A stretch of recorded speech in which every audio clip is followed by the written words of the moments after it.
नमस्कार, जय महाराष्ट्र. ठाकरेंच्या जनसंवाद दौऱ्याची झाली सुरुवात. जनसंवाद दौऱ्याची गर्दी पाहून विरोधकांना फुटला घाम. आगामी निवडणुकीच्या विजयासाठी ठाकरेंनी कसली कंबर. पक्षप्रमुख उद्धव ठाकरेंचा जनसंवाद दौऱ्याची सुरुवात रायगड जिल्ह्यापासून सुरू झाली. पहिला जनसंवाद दौरा पेण येथे पेण शहर हायस्कूलच्या प्रांगणात पार पडला.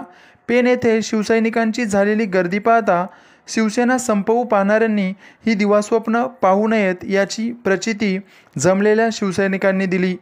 पुन्हा एकदा जनतेचं ठाकरेंप्रती असलेलं प्रेम, जिव्हाळा आणि पक्षासोबत असलेली निष्ठा पाहायला मिळाली.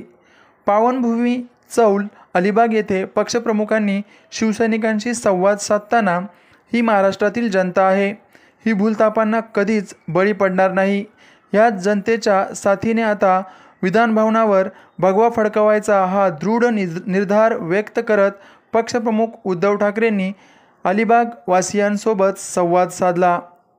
रायगडकरांनी ठाकरेंना दिलेला प्रतिसाद, जमलेला शिवसैनिकांचा जनसमुदाय पाहता आगामी निवडणुकांमध्ये ठाकरेंच्या शिवसेनेचा भगवा फडकल्याशिवाय राहणार नाही.